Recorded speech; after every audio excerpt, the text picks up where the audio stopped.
Alright, in today's video I will be unboxing a PlayStation Vita. It is 2018 in December, and I believe they're going to stop making these in the US at least for now. And I just bought one late. My funny story is I had one of these like 2 or 3 years ago. I had it for a week. I accidentally crushed the screen so the touch function wouldn't work, and basically I wasn't able to unlock it when I turned it on and stuff. So I only had a game or two, and I decided I want to buy another one and try out the games. And also this one is a Japanese one, so I'll probably make another video, or maybe at the end of this video, explain what the differences are between a US Vita and a Japanese Vita. Alright, so first we got the box here. There's the front, and this has 1 GB internal storage like all the other Vitas have as far as I know. You see a lot of the lettering in the back is different. And yeah, it's been a while since I opened one of these.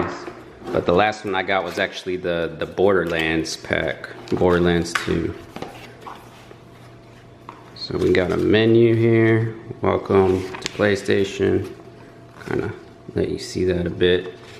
Just showing you how to charge it, plug it in, and get going. There's I'm assuming that's safety, but I can't read any of that. Got another one over here. I think this is all just safety stuff. And then this one, it does not come with the VR cards. The last one I had did come with them, but I believe you can go online and print those out if you want to use games with the, or not VR, but AR, augmented reality cards. We got a 3-piece charger down here. Yeah, the end of this is a micro USB here. So that's good to know that it's easy to find cables if you bend this one or fray it or whatever. And then of course we got the system itself here. I wanted to check this one out because I got it on Amazon, and a lot of people were saying it said it was new and it wasn't, so I kind of wanted to inspect it. But I got the nice blue color. I forget exactly what it's called, and that looks nice.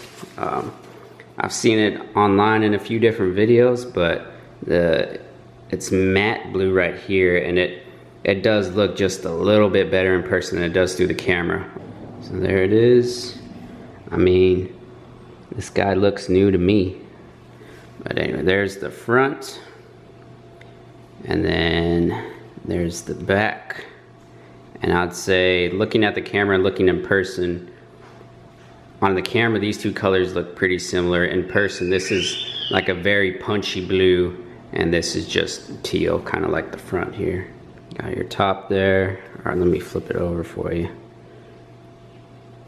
Got your R2 and L2 buttons are clear. These buttons, the directional buttons, are clear. Your analog sticks are black. And they do not pop in and out like a PlayStation 3 or PlayStation 4. You got your speaker there, your home button there. Start and select over here, they're actually like chrome colored in there. You can see with the reflection. And these are clear. These are a lot smaller than a PSP buttons or PlayStation buttons like on a PS3 or PS4, but they feel good. And there's another camera in the front. Then on the bottom, I believe that's where you put a memory card. There's a standard headphone jack. There's your micro USB for charging. And it looks like you could probably hook on a little something here. But that's it. Alright, so out of the box, let's see if it's able to power on. There we go. And there it is. It's kind of interesting that the recommended year is 2015 on here. It's all set up and I'm logged in now. I just want to say again, the blue on the camera, it looks real nice on the camera, but in person it's just like, it's a real punchy looking blue. I don't know. It does look a lot better in person than it does through the camera lens. Alright, so I've had a week to play this now, and you can see how it's all nice and dirty. All the fingerprints on the touchscreen. I just wanted to point out a couple more things before I ended this unboxing video. Alright, first of all, I wanted to talk about getting a Japanese Vita instead of a US Vita, what the difference is. I heard about the buttons maybe being switched, but I wasn't exactly clear what that meant. So now that I've had some time to play with it, I'm going to tell you. If you played a PlayStation, you know these buttons are correct. X is on the bottom, triangle top, square left, circle right. There are no colors on these like there are on a PlayStation system, like a home console. So these two aren't physically switched. Now what I found is that when you're in the menus, when you're going, you know, through whatever, circle is enter and X is back. Now that's not normal on the US stuff. Enter is usually, X is usually enter and circle is back. So those are switched. And so my thought was maybe that would mess you up if you're playing a game. But from what I found in the game, you know, jump is still always X, you know, circles, whatever. It depends on what game you're playing, but it doesn't mess with the game. The game's going to be the same. It's just with the menus. So if you're going through settings or whatever, circle's going to be enter. It doesn't take but a second to get used to. And the only exception I was going to show you was I was playing PlayStation All-Stars. On here in the menu, it actually switched it over. You can see circle is select down here. And I know for a fact when I go and play it on my PS3, X is select. So on some games it changes it in the menus, but even though it changed it in the menu, in the game, X is still jump, circle is still, you know, your ranged attack. As far as I know, it doesn't mess with any actual games, but even if it does, or if you need to switch it for some reason, you can go to settings, and then you could go into accessibility, and you see to enter, I'm going to have to hit circle. And then at the bottom here, you can do button assignments. You can do custom button assignments.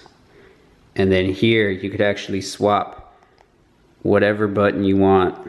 So if you need to, you can do that. So that's just a little side note. I was confused from other YouTube videos I saw about what the actual difference was. The only reason I got a Japanese system was just because of the color. You know, some people used to import them when they had the slim version in Japan and it wasn't out in the US yet and it cost extra money. Right now on Amazon they both cost the same, so I just did it for the color. I also want to mention if you're in the US and you buy this Japanese version Vita, the charger will work. It does have the correct plug for the outlet, and if you can see on here, your input is 100 to 240 volts on this little power brick, and the output is 5 volts at 1500 milliamps. So you can, because this is a USB to a USB mini charger, you can actually get a little like charging brick or whatever you call it for your cell phone, and you can use that to charge this on the go if you want. So that is it for this PlayStation Vita 2018 unboxing. Again, the only reason why I'm getting this in the last month that they're making it in the US, even though this is a Japanese version, whatever, is because I used to have one, you know, a good 3 or 4 years ago, and I broke it the weekend I had it. I crushed the screen and the touch function wouldn't work, and I couldn't turn it on and unlock it like that. And so I just hadn't gotten back to it, and I thought, you know, it was time to get into it, and I looked, there's still like a dozen games I wanted to play on here, so that's why I got it. So I hope this is helpful to you if you're still looking to buy a Vita, and I hope you enjoy this video. I am going to make a few more videos about the Vita, so be sure to look out for those. And that's it. Thank you guys for watching.